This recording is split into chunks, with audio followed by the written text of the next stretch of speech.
welcome to Basketball Talk Pro. For those of you who watched part 3 of coaching improvisation, I'd like to make just a few comments about that film work that was in the video. I just wanted to let you know that I am sorry I couldn't break those segments up a little bit better. And maybe even explain each segment before it started. But it just would have extended the length of that video too long. You can go back and look at it. I wanted to talk about one thing, is the screen away drill that we demonstrated. I only demonstrated teaching one of the stunts. I'm hopeful that you had been with us in part 2 where I went through all of the teaching of the stunts on the whiteboard. I think it's important to be able to do those things. We have 3 drills in the Monk offense and a couple others in our set offense that we live on all year long, do them over and over again. Because it's really a part of improvising. You know, in a play, hard to do that with Monk offense because there is no set thing, but in plays there's some set things. Opponents will know those things if they're really serious about their profession. But what they don't know is what are you going to use. Because the players, if they're taught properly, and if they react from feel rather than intellect, they don't know until they do it. And usually, when it comes from feel, it'll be the right move. So you can create this feeling of unpredictability, even within a set offense that everybody can scout and know every move that you're making. That's what that drill was trying to teach you, and the other drills that we use day in and day out until players become instinctive in their movements and in their decisions on how to move off of a screen. You know, all of that came about because of one question. Coach in Thailand that asked me that question.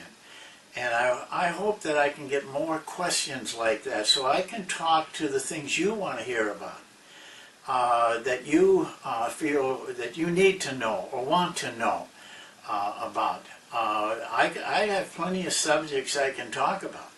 I'm not hurting for that, but there are subjects that I think are important. I want to speak to subjects that you feel are important. I said this in the very first session, that I hope that this program could be like a mentor to a lot of coaches out there who don't have anybody. I've been there. I know the feeling. And if we can help you at all with our experience, that may provide you with an opportunity to hear from coaches that have had experience. And hopefully we can have some of those on besides myself later on as we go along. So the only way we can communicate is through questions and comments. If you feel a little funny about doing it in the public, which is down below me here, very easy to do, then there's a tab up here to my left, and up there's contacts. You can write privately to me there, and I would appreciate it. Today I would like to talk to you about a part of coaching that is not directly connected to the, well, I guess it would be directly connected to the X's and O's, but it's more of a personal aspect of coaching. And I think that coaches, especially young in their career, overlook themselves and their qualities and developing themselves, the qualities that it takes to be a coach. This is a tough business, and many coaches don't last long in it, and I want to speak to that. I one time asked a number of coaches to tell me what was the most important quality. I got a lot of answers being a coach. But the first answer I got is the one that came closest to my own thinking about qualities. And this coach wrote me one word, 4 letters. The word was love. And he went on to explain his thoughts on it, beautifully written. And I have to agree with him. And that's the one I want to speak about today. I don't, these aren't long enough for me to go through a list. I do have a list of about 7 that I think are necessary. But the first one really takes care of almost everything else. And what we mean by love, and sometimes it can be called passion, is a love for your players, a love for the game, a love for your organization, a love for what you are doing. This is the most durable part of coaching.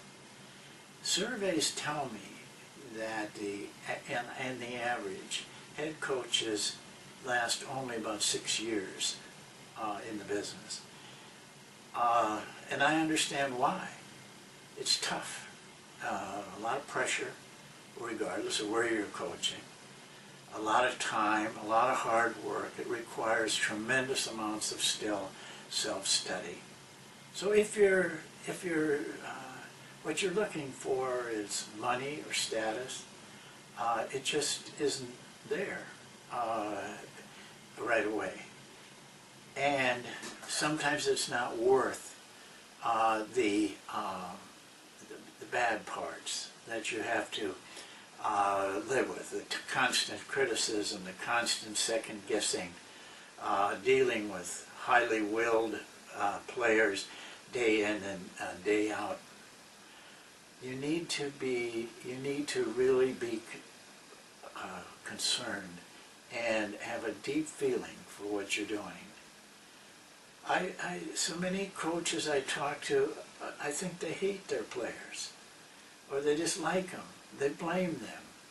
They find all kinds of faults in their players. My experience has been that the coaches who really stay in this business and do well really care about their players. Not only how they're going to help them win, but they care about them as an individual. I really don't know if you can succeed without that feeling in the long run. And also, that word love also goes to the game itself. Really, I asked the question, why do you want to be a basketball coach? Why? And you have to ask yourself the same question. If you can't, in reflection, really believe that there's nothing else that you want to do, then this is going to be a hard profession for you. Personally, there isn't anything else I want to do. Nothing appeals to me. This is what I want to be involved with and have been all my life. And I would say that for many, many coaches.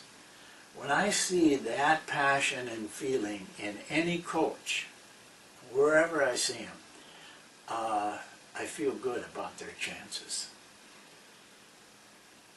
And there's another thing, and it ties into this feeling of love for what you're doing. Maybe not directly as you see it, but as I see it, it does. I've asked this question too.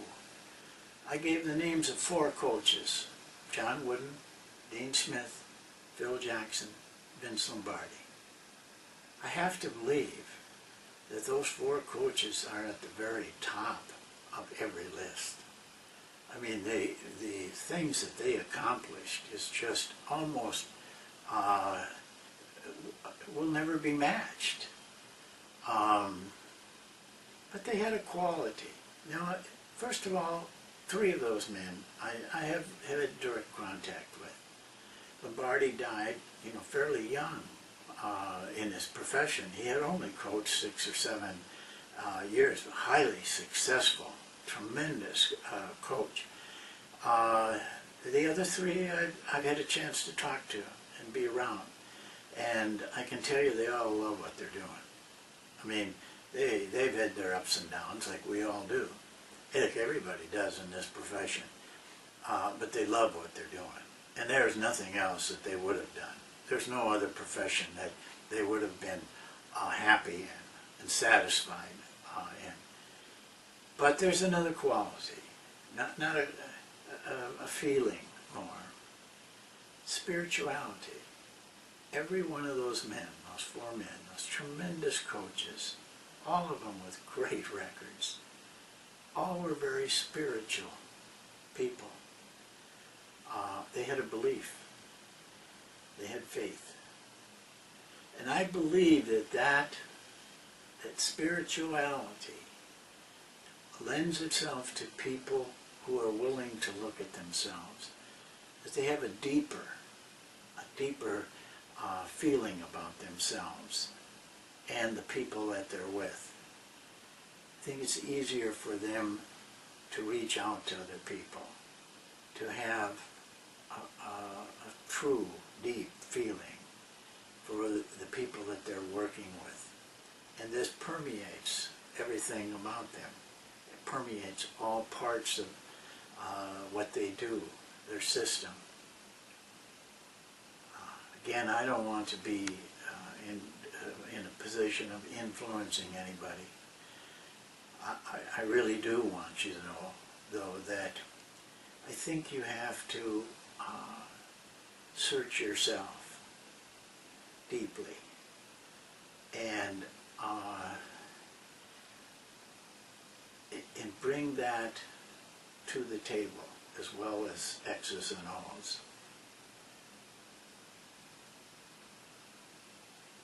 I hope that each one of you can do that in your own way, and I think your career will be very, very good and very satisfying.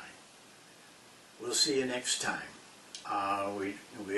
This is number 9, and we're moving towards that 50 mark that I made a promise to.